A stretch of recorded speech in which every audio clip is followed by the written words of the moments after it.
Do you think this is a way of softening the reality to the public when NASA finally admits that they never made it to the moon? So they have these little movies in there making fun of it, just to soften the effect if they actually come out and say, no, we actually never went to the moon. Because they're just quiet. Everybody else has an opinion. NASA is just absolutely quiet. Yeah, they are. They're not saying a thing. They're not doing anything. And if they actually did it, if they actually went to the moon and they have this technology and none of it is an illusion and everything they claim they can do is an actual fact, then they would just come forward and say, here, we will show you. They can't do it. They can't even give us a decent image from space. No, they can't. Not a decent one of the Earth, not a decent one of the moon, nothing. It's all CGI. And just turn around and claim that Voyager, there's a fantasy in itself. Voyager 1 is up and active, and it does even more than it ever did, right? Yeah. There was an article I was reading, and it just found 300 objects in space. It's in the middle of nowhere, and it found these 300 objects, and it's sending details back on it, which it doesn't have the capability of doing, never had it to start with, and doesn't have any kind of power. And the reality is, if it was there, it would be sitting in at least minus 270 degrees Celsius. None of the equipment is going to work. The vacuum, you're out there, you're into toward the minus 17 to 19, right? Everything would cold welded itself together a long time ago. If it was actually there, that is the reality. The fact is, it's never been there. It probably landed in the Atlantic Ocean years ago, just after takeoff. There's everything else landed in the Atlantic Ocean. Right. And Bezos is the only one that can go find the stuff. Well, so far, he's the only one who's dragged anything out of the bottom of the Atlantic Ocean. That's a pretty amazing feat. Yeah, it is. What is it, 14,000 feet down he found it? 3.5 miles, yeah. Extraordinary. The ability to pull that out of the Atlantic. And have no idea where it is. No. Yeah, he got lucky with that. We did some calculation as to where the rocket would have gone, because we saw the flight of the rocket as it left the launch pad. So he knew roughly where it was. It's just a matter of patience waiting to find it. If the object is 42 miles in the air when it starts to fall back down, you have no idea the actual distance is still traveling. There's no flight path on the first stage. There's no way to ID it. There's no ping signal or anything else that they put out for it. Oh, they got lucky. Same way they found the Titanic. It was about the same depth. They eventually found it. Was it about 40 years ago? Yeah. Well, they had a pretty good idea where it was located. The only thing they're going to have is a little bit of drift as it was going down underwater. But they had a pretty good idea where it was located. They spotted the iceberg it hit, didn't they? Oh, yeah, it's just floating by. Just the iceberg melted. That's like the guy had a really good day fishing, and he's going to go out the next day, and his buddy says, well, how do you know where you were fishing at? And he says, it's okay, I put an X on the side of the boat. It's about what NASA do, isn't it? Yeah. X marks the spot. Yeah. Most people do not have really too much of a problem with NASA faking the moon landings. That's not really the issue. Because if you accept that they faked the moon landings, and if NASA come out and say, well, sorry guys, we did it, we showed you what we showed you, but it was not real, we don't have a problem with that now. It's what else we've been lied to about that people have a real problem with. And that's why NASA can't front up. So they're going to dribble out these sort of stories like Fly Me to the Moon. There are probably other ones coming as well, the other amusing rom-coms, I think it's called, or funny movies. Oh, look, NASA faked the moon landings. Ha, ha, ha, they'll say. They'll probably put a series together on Netflix first. Yeah, they probably will. And have a whole series on fantasy spaceflight because there's a large viewing audience. Why not put one together? Yeah. It would be a successful series to put it out there. Definitely. And I mean, you could even throw in some of the 1960s sitcoms to go in there so that you've got I Dream of Jeannie content in there and Bewitched and all the other stuff that magically happens, right? Yeah, exactly. You could make a hell of a series out of it. Oh, you could. You could do very well out of it. Yeah. Oh, I think somebody's probably deciding that at the moment. Because if this film, Fly Me to the Moon, is successful, and I'll be interested to see how many people are in the audience and what the reactions are. Be interesting to see it. Be interesting to ask some of them at the end. I will certainly do that. I'm idiot enough to try. Somebody will probably go whack. Bring a few copies of Nexus magazine and sell a few at the door on your way out. Well, I could. There you go. The deathbed confession issue. Yeah, we got that. So we found out where it was all filmed, or some of it was filmed. Probably Apollo 11 and probably Apollo 12 as well were filmed there. Cannon Air Force Base, if anybody wants to know, go and check it out. And then Hangar 1 down at Menlo Park. I still say that all of the outdoor shots that they did were done at Flagstaff. I mean, it was so well mapped. They had surveyors out there. They had all kinds of stuff. They spent hours designing just the blast craters that they put in there. When you think about the detail that they went to put that in there, and even the timing of when the blast went off, so one crater would look older than another. Then they could fly over that and take pictures of it and then create their plaster models. That's what they did.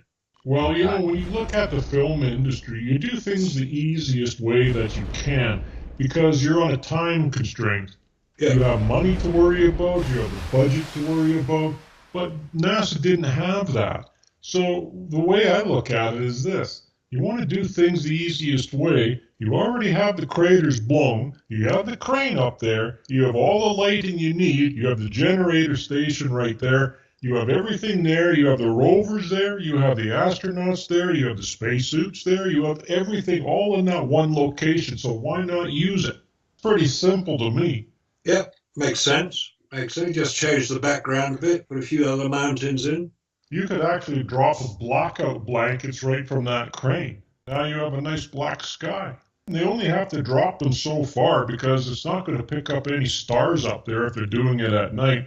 If they're doing it at daytime, well, then they just drop the blackout blankets just like a curtain that you would have in a movie theater. They're probably rolled up on top of that crane anyways, and they just let them down on a reel. Now you have it all blacked out. So you got a beautiful black sky. And then on the inside of the crane, as we displayed in the last video, when you look up at the top of it, you can sit here and count the lights that they had up there. There's massive amounts of lights on top of that crane because they needed to use it when they were practicing at night. And we have some of those night shots as well on the movies. So I would say, yeah, they probably did it all there. At least the outdoor stuff. Like all of the stuff that they need to go along with that is a good caterer and a little entertainment. I mean, they had Frances Northcott. I mean, Poppy. They just put her in a bikini and away they go, right? She was good. They had all of that there. When I'm looking at the pictures, I'm looking for a pizza box. I mean, I found the beer can. I got the beer can. Where are the pizza boxes? Well, we found a couple of cigarette butts. A few golf balls as well. Oh, yeah, not to mention the golf balls. There's hundreds of them everywhere, right? And baseballs. And of course, that's even in the cue cards for Apollo 12. All of that content's in the cue card. Don't forget the baseball, right? Is in the cue cards, right?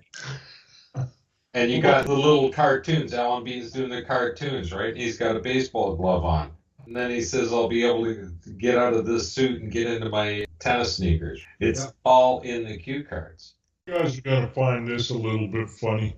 We were talking about the Apollo funnies. When you put these two together, which I'll just show you here, it is kind of humorous because when you put these two together, what it shows one fella, Jack Schmidt here, he doesn't have a bubble helmet in there. Well, we already went over that last week. Yeah. But watch what happens when you put these two together. And I just thought this was kind of funny. Yeah, no bubble helmet. So now you can see why they would not have a helmet in there, because let's face it, they smoke like chimneys. Yeah, yeah, there he is. He's smoking. Where's the helmet? Dear, oh dear. And of course, Jack Schmidt became a US Senator, didn't he? Yeah, that's right. He did. Well rewarded for what he did. Yeah, he started out as a geologist. Well, he's a geologist in the Senate. He was a geologist for Apollo, so they could describe all of the moon rocks that are listed in the cue cards. He's the one that wrote that up. And of course, when they went on tours around to the different states and to Antarctica to gather unusual rocks, so they could place them on the set for them to gather up, and then have that little EO, enthusiastic observations, right, in the cue cards. That's right. And they're picking up this stuff. All of that is put in there and practiced over and over again. And Harrison Smith was part of that team because they had Farouk Al-Bez in there. He was the time management specialist, the distance between stations, each of the stations that they were practicing on. And Harrison Smith was there as the geologist to help them describe the different materials that are in the rocks that they so-called were finding, which were brought from various countries, including Canada and Antarctica, wherever they're gathering them from. And of course, when they were in California gathering a few rocks, they accidentally got some petrified wood mixed in there. Yeah, that was a pity. And of course, that could have a little bit of petrified whatever in there too. Looks like cookie dough petrified from here. But it could be a moon rock. Look, they had 400,000 people working on Apollo. You think they get some decent rocks? You would think. Yes. When you hire a geologist, he should be able to distinguish between a piece of wood that's petrified. But apparently he didn't. And they still made him a senator. I think what happened was somebody, when they were cleaning that up, I think somebody switched it. It got stolen. I think the real rock got stolen and that was replaced with that wood. That's what I think happened. They could have just made a mistake and had it in there. They were looking for unusual rocks, stuff that would be considered alien, because it's very easy to identify a lot of rocks, like straight granite and everything else on this earth. Sandstone, limestone, you name it. They wanted to have, volcanic rocks, which are very unusual that they didn't use, but they were finding different types of rocks on this planet to use for practice demonstrations. And I believe those are the same rocks that they all of a sudden said, well, here, this is what we brought back. But anyway, if you look at the timeline of Apollo 11 that was, none of the astronauts had access to any of those rocks when they did that tour. The rocks were in quarantine. Nobody knew what they were. So they couldn't have presented them with anything. I mean, it's a great story, and it's yet another part of the whole Apollo humor. Let's fool everybody with a piece of petrified wood. No, it was a genuine mistake. So let's not get too tied up with people finding bits of rock in somebody's effects after they had died. I mean, whether it was a genuine mistake or it was a deliberate bit of humor, I don't know. It doesn't really matter. The other thing is NASA likes to throw in stuff because they lost chain of custody of the rocks, an entire filing cabinet, and just what's that? Yeah, there we go. Rocks in a filing cabinet were removed. They lose chain of custody, so whatever they claim that they got back, are they the real rocks? Because they have no idea. No idea at all. They may well have been switched, because moon rock would fetch a lot of money on eBay when it was going to be invented a few years later. And I'm sure that somebody would say, oh, I've got a bit of moon rock. Yes, I got a piece of moon rock. Come on, guys, here it is. Lovely piece of moon rock, that one. Come and get it if you want, $1 million, something like that. That'll do me. $1 million, piece of moon rock. Well, you see, they lose the chain of custody of everything. Yeah, and if they do come and get it, I'll know it's real. Yeah. Yeah, and then they got petrified cookie dough for. Yeah. But you look at all the films, they lose chain of custody. Oh, they're just left in a vacant McDonald's. They didn't have custody of those films. The only thing is with the films is you look at it and you know that they shot it on their simulated set because you can go back and match what's in the videos. And anybody who dares question that, you have to explain how an optical printer works and how that creates images. That's what an optical printer does, and it does it very well. Optical printers been around for about 100 years. People knew how to use them.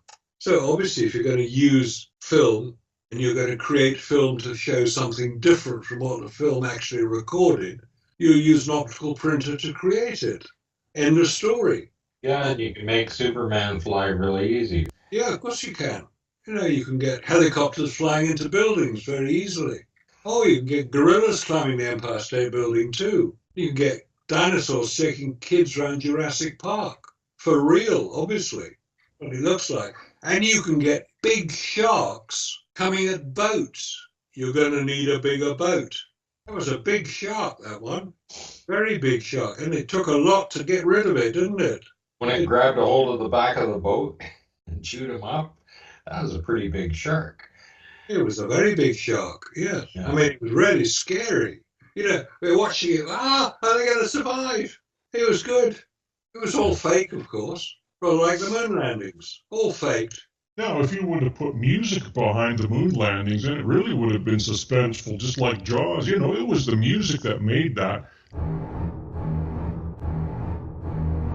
I mean, that really made it, right? You knew something was going to happen, you just didn't know when. No, exactly. That was the suspense.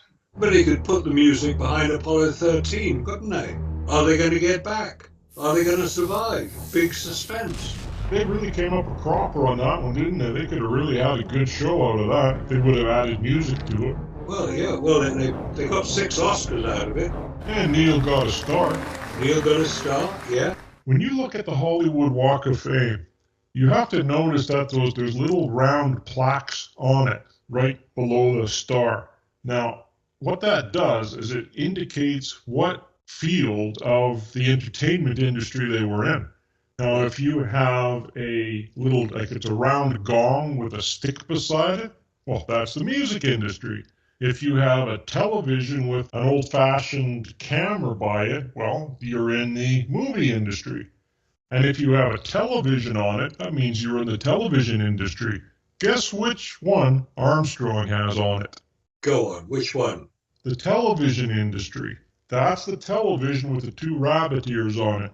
Television industry, he's an astronaut. I mean, it doesn't have a NASA logo or a rocket symbol or anything? Nope.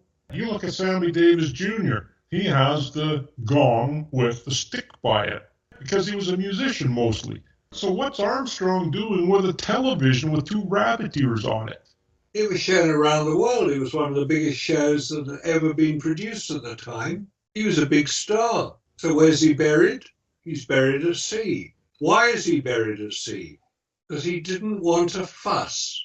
Why not? He's famous, he's rich, he's known around the world. But no, he doesn't want to fuss. Oh dear, oh dear.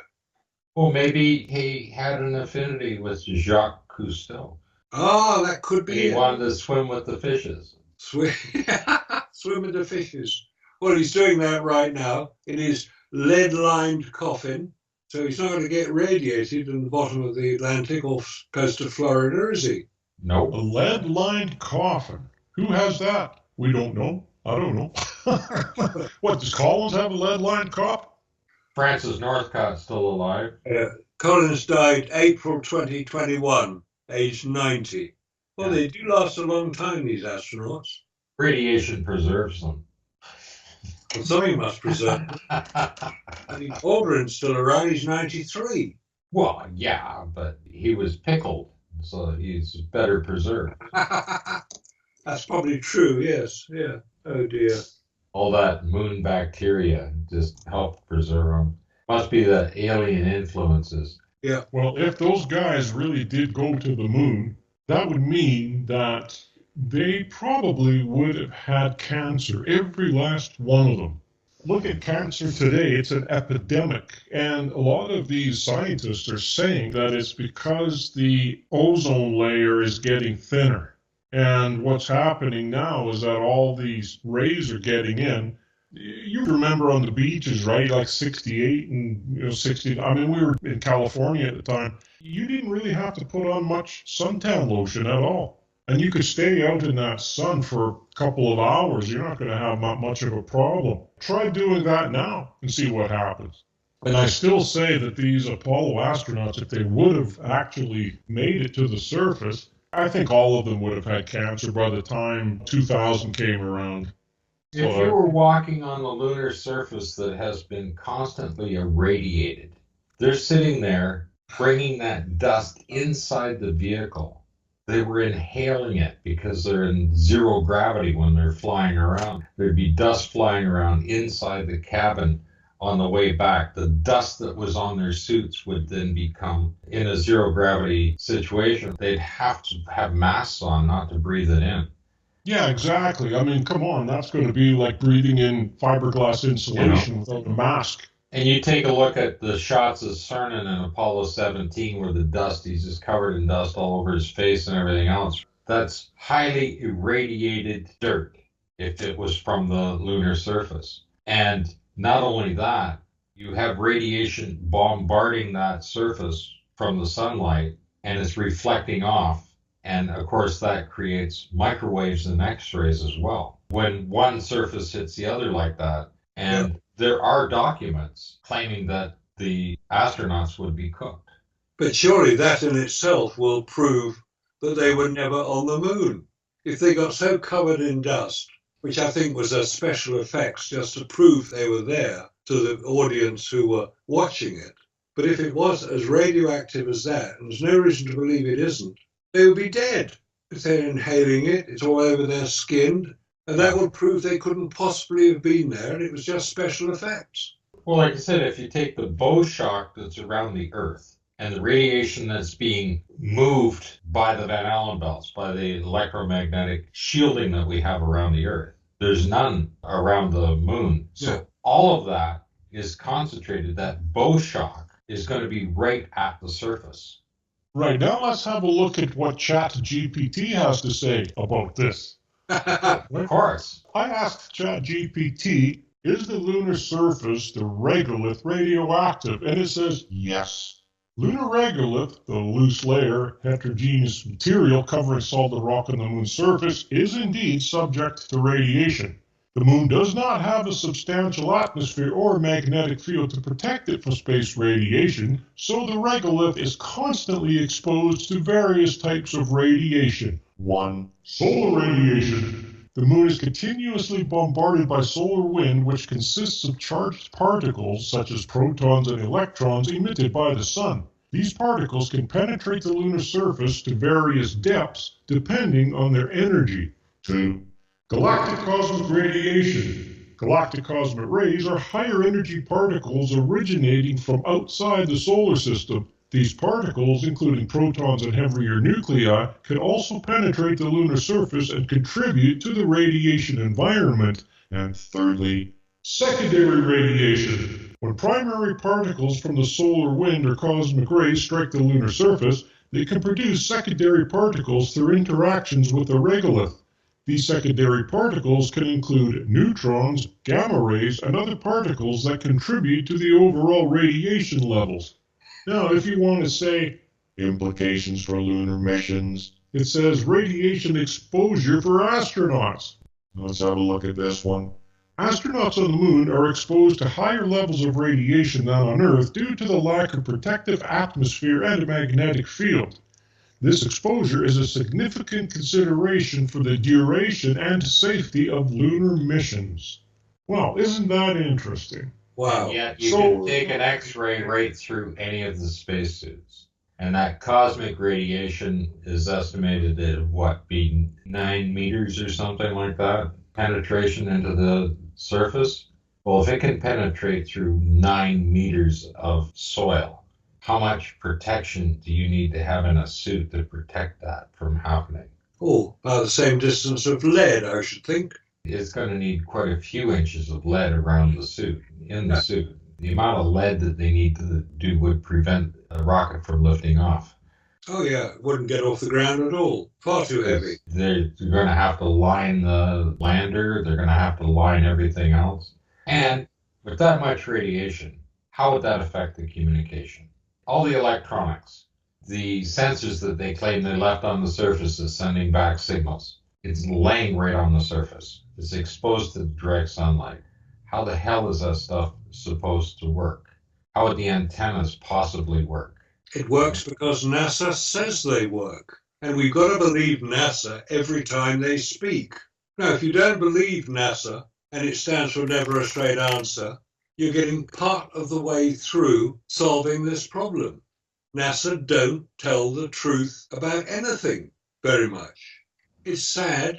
It's one of those uncomfortable truths that once people have accepted is real, because they see it and hear it with their own ears and eyes, they'll begin to understand how it can be easy to identify NASA's fraud, fictionalization, and fabrication of Apollo. It's not rocket science.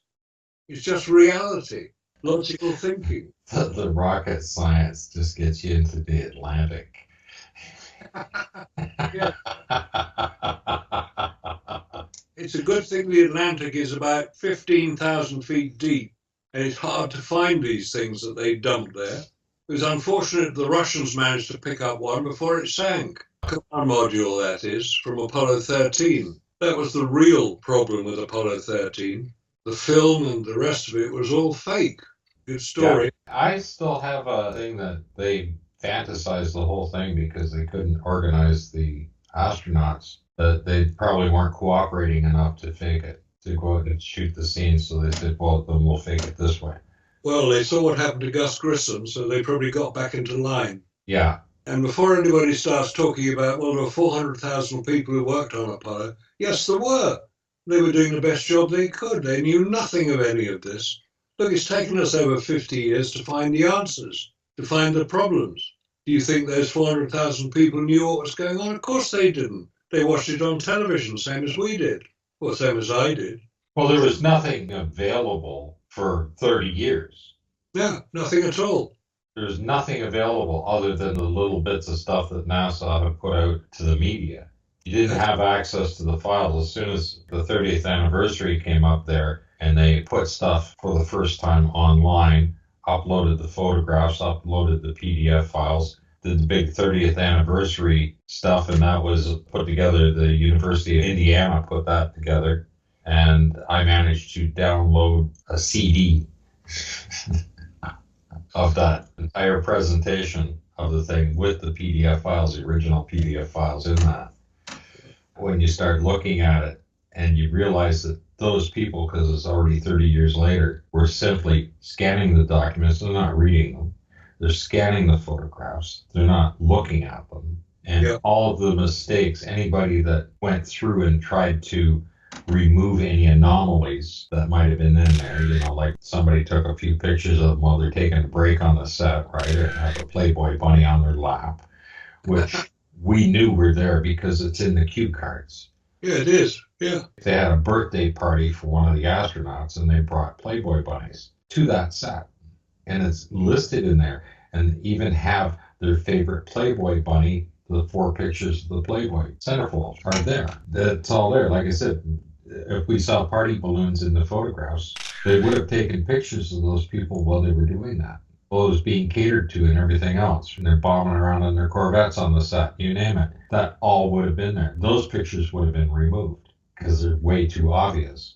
If an astronaut had taken just his helmet off to take a break and have a smoke, that would be removed. But they missed a whole lot of other stuff. The stuff that they missed is in those photographs.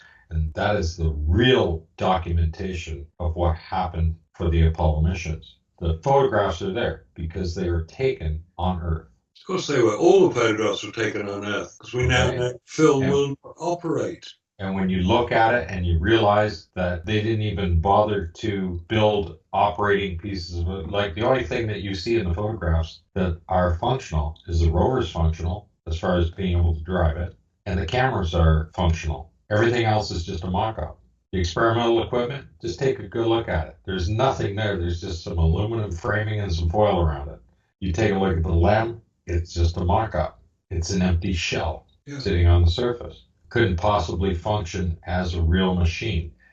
That's why there's no blast radius. That's why there's no legs on their compression. That's why Buzz Aldrin is up against the door frame, because there's nothing inside the vehicle.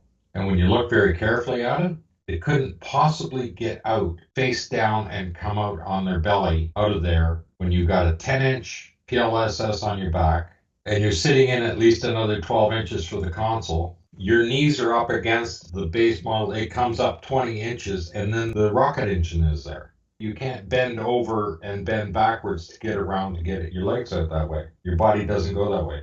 The only way they'd be able to get out if that equipment was in there is one astronaut would have to be up on top of the engine, and the other guy would have to be on his back and go out on his PLSS to get out that door. You have to slide out on his back. Once he gets out there, he's going to have to try and figure out how to turn around so he can get down the ladder. That would be one hell of a chore. And you've seen the videos of them when they're on the Vomit Comet and the astronaut lands and he's on his back and he can't get off his backpack to turn over on his own. Well, that's what would happen to them. Yeah, of course it would. It's just a matter of thinking it through. And all these NASA fanboys, they don't think these things through. They just take what is told to them at face value. Makes no sense at all. It's not even worth listening to them because they don't know what they're talking about. They got no realistic ideas behind it. I mean, when I first started doing this, Apollo was fake. I was doing public presentations.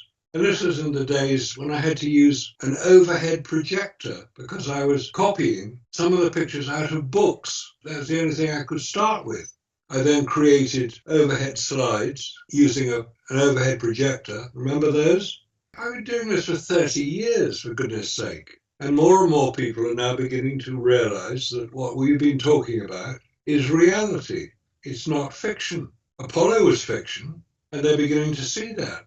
To see that.